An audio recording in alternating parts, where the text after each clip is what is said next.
ప్రియమైన వెలిగింపు శ్రోతలకు యేసు ప్రభు నామములో శుభాలు తెలియజేసుకుంటూ మనం కొనసాగిస్తా ఉన్న కుటుంబం పిల్లలు అనే అంశాన్ని మనం ఇది మరొకసారి మనం వినబోతా ఉన్నాం. గడిచిన వారం ఒక కుటుంబంలో యజమాని లేదా తండ్రి కుటుంబాన్ని సక్రమంగా నియంత్రించకపోతే ఆ కుటుంబంలో పిల్లలు ఏ విధంగా ప్రవర్తిస్తారో, ఎంత నష్టం చూడవలసి వస్తుందో మనం విన్నాం. ఈ వారం మరొకసారి మరికొన్ని విషయాల్ని మనం దేవుని యొక్క వాక్యం నుంచి ధ్యానం చేసుకుందాం. దానికంటే ముందు చిన్న ప్రార్థన చేసుకుని మనం దేవుని సహాయాన్ని కోరుకుందాం. ప్రేమ నమ్మకం కలిగిన మా ప్రియ పరలోకపు తండ్రి, మీ ఘనమైన శ్రేష్టమైన అత్యున్నతమైన మనకి వందనాలు, స్తుతులు, స్తోత్రాలు చెల్లిస్తా ఉన్నాను ప్రభా. మా జీవితాల్లో మీరు అనుగ్రహించిన మరొక నూతనమైన దినాన్ని బట్టి మీకు వందనాలు చెల్లిస్తా ఉన్నాను. దేవ, మీరెంతైనా నమ్మదగిన దేవుడు, కృప చూపించండి, సహాయం చేయండి. ఈ మాటలు మా అందరి జీవితాలకు దీవెనకరంగా ఉండేలాగా సహాయం చేస్తూ రమ్మని మా ప్రభువును ప్రియరక్షకుడైన యేసయ్య దివ్యనామంలో మిక్కిలి వినయముగా బ్రతిమాలి అడిగి వేడుకొని ప్రార్థిస్తున్నాం తండ్రి, ఆమేన్. ప్రియ శ్రోతలు, ఒక కుటుంబం దేవుని చేత ఆశీర్వదించబడిన కుటుంబంగా ఉండాలి అంటే ఆ కుటుంబంలో ఉండవలసిన ప్రాథమికమైన నియమం ఎఫెసీయులకు రాసిన పత్రిక 5వ అధ్యాయం 21వ వచనాన్ని ధ్యానం చేసుకుందాం, చదువుకుందాం. ఎఫెసీయులకు రాసిన పత్రిక 5వ అధ్యాయం 21వ వచనం. క్రీస్తునందలి భయముతో ఒకనికొకడు లోబడి ఉండండి, submitting to one another out of reverence for Christ. ఇది మూల వాక్యంగా మనం తీసుకుంటే ఒక కుటుంబ యజమాని అలాగే యజమానురాలు అంటే భర్త భార్య లేదా తల్లి తండ్రి, వారిద్దరూ మొట్టమొదటగా ఒకరికొకరు లోబడి ఉండే ప్రక్రియలో భాగంగా దేవుని భయం గనక లేకపోతే ఆ కుటుంబం అత్యంత ప్రమాదకరమైన పరిస్థితుల్లో ఉండే కుటుంబం. ప్రారంభ పునాదే సక్రమంగా లేకపోతే ఎంత కట్టడం కట్టినా అది కుప్పకూలిపోతుంది. పునాది సక్రమంగా లేని గృహం ఎలాగ పడిపోతుందో, ఒక కుటుంబంలో భర్త కానీ భార్య కానీ లేదా తల్లి కానీ తండ్రి కానీ దేవుని భయం లేని వారిగా ఉన్నట్లయితే వారు ఎంతటి వారైనా, వారు లోకం దృష్టిలో ఎంతటి గనులైనా ఒకానొక రోజున కుటుంబాన్ని చూసినప్పుడు వారు కన్నీరు కార్చక తప్పదు. ఒకవేళ తండ్రి ఒక ఉన్నతమైన హోదాలో ఉండొచ్చు, లేదా తల్లి ఒక ఉన్నతమైన హోదాలో ఉండొచ్చు. ఈ హోదా కేవలం బయట వరకు మాత్రమే. కానీ అనేక కుటుంబాల్లో ఉన్న సమస్య ఏంటంటే, వారు ఆఫీసెస్లో, వారు పనిచేసే చోట వారిని ఏ విధంగా గౌరవిస్తారో లేదా ఏ విధంగా వారితో ప్రవర్తిస్తూ ఉంటారో అట్టి రీతిగానే కుటుంబంలో కూడా చలామణి చేయాలని ఆశపడతా ఉంటారు. లోకానికి మనమెవరో తెలియదు కాబట్టి, లోకం మనకు తెలియదు కాబట్టి, మనం కలుసుకున్న ఆ కొద్ది సమయంలో నటించడం అనేది సహజంగా జరుగుతుంది. ప్రియ శ్రోతలు, మీరే చెప్పండి. మీరు పనిచేసే చోట మీ యజమానిని గౌరవిస్తారు, కానీ హృదయపూర్తిగా కాదు. వారి అవసరం మీకుంటుంది, మీ అవసరం వారికి ఉంటుంది. ఈ అవసరాల సమ్మేళనం అనేది కుటుంబానికి బయట. నీ అవసరం తీర్చుకోవడానికి లేదా నీ కుటుంబాన్ని నడిపించుకోవడానికి ఆ ప్రవర్తన మీకు మేలు చేస్తుందేమో కానీ కుటుంబంలో మాత్రం మీకున్న విలువ, మీ ముందు ప్రవర్తించే ప్రవర్తన మీరెట్టివారో ఇట్టే చెప్పేస్తుంది. చాలా కుటుంబాల్లో తండ్రేమో విలన్ గాను, తల్లేమో అత్యంత ప్రియమైనదిగా కనబడటానికి ప్రయత్నం చేస్తూ ఉంటారు. అలా ఎవరైతే చిన్ననాటి నుంచి తండ్రిని ఒక విలన్గా, తల్లి మాత్రమే ప్రేమ కలిగిందిగా పిల్లల మెదళ్ళలోనికి చూపిస్తారో ఆ పిల్లల మనసులు పాడైపోతాయి. పాడైపోవడం అంటే తప్పు చేస్తారని కాదు, తప్పు చేయడానికి బీజాలు నాటుతున్నాం అన్న విషయాన్ని గుర్తుపెట్టుకోవాలి. రెండోది, చాలా కుటుంబాల్లో భార్యల మీద భర్తలు పిల్లల యొక్క ఆలోచనల్లో చూపించే ఆలోచనలు కొన్నిసార్లు ఆ పిల్లలు ఇంట్లో మాట వినని వారిగా మారడానికి కూడా కారణమవుతుంది. మూడో మాట, చాలా కుటుంబాల్లో భార్యాభర్తలు ప్రార్థన చేసుకుంటారు, కలిసే వాక్యం చదువుకుంటారు, కుటుంబ ప్రార్థన కూడా చేసుకుంటారు, ఒకవేళ దేవుని పనిలో కూడా పాలుభాగస్తులు అవ్వచ్చేమో. కానీ వారిద్దరూ వ్యక్తిగతంగా దేవుని భయం కలిగిన వారు లేదో అనేది వారి సంభాషణల్లోనూ, వారు దేవుని వాక్యానికి ఇచ్చే ప్రాధాన్యతలోనూ ఇట్టే గుర్తుపట్టవచ్చు.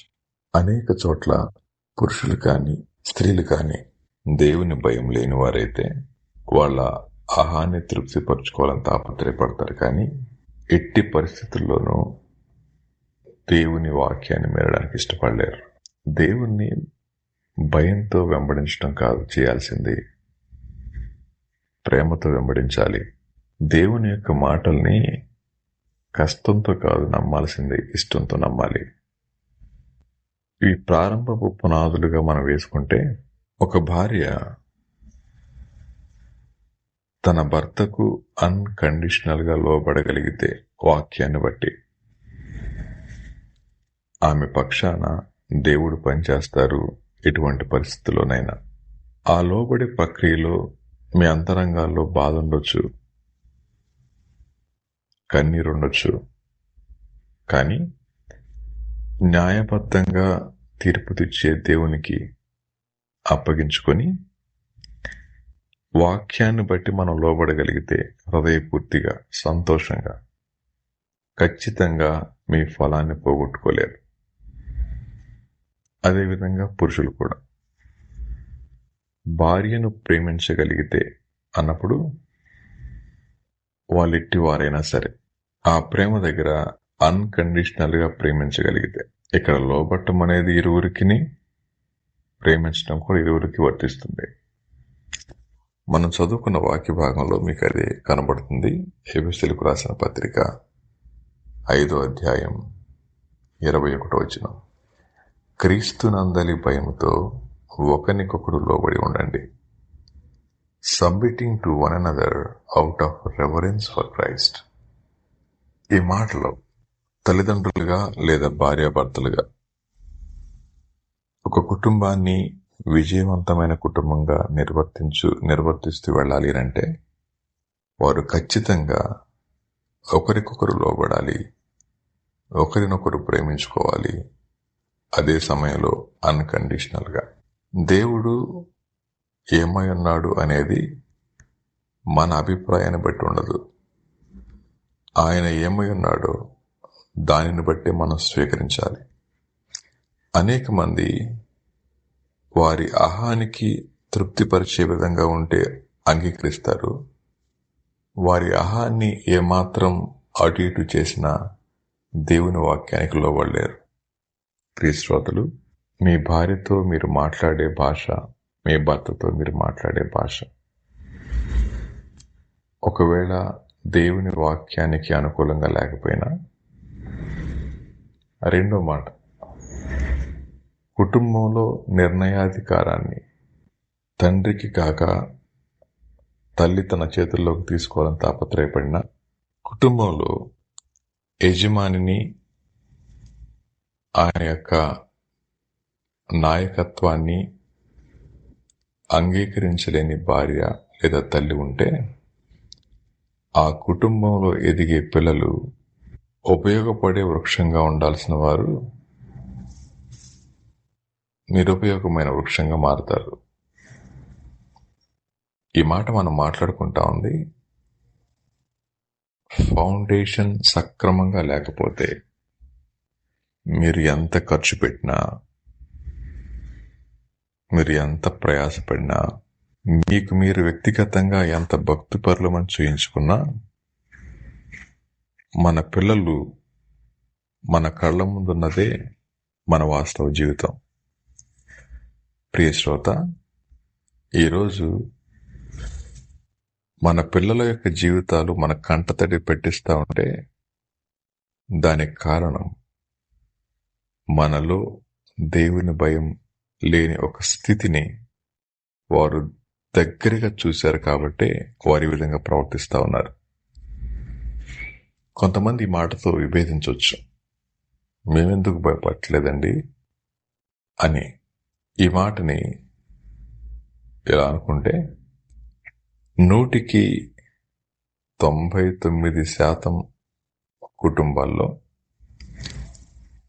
మనం అనుకునే విధంగా జరుగుతుంది. 1% మాత్రమే తల్లి తండ్రి దైవికమైన భయం కలిగి దేవుని ప్రేమను బట్టి ఒకరినొకరు ప్రేమించుకుంటూ లోబడతా ఉన్నప్పుడు కూడా వారి కుటుంబాల్లో తప్పు జరిగే అవకాశం లేకపోలేదు. అయితే ఇది నా అభిప్రాయం మాత్రమే. మీరు ఏకీభవించవచ్చు, ఏకీభవించకపోవచ్చు. కానీ కొంచెం కూలంకషంగా చూసినట్లయితే దేవుని వాక్య ప్రమాణాలను గైకొనే భార్య లేదా భర్త తెగించి వారు తీసుకునే నిర్ణయాలు, తెగించి వారు మాట్లాడే మాటలు,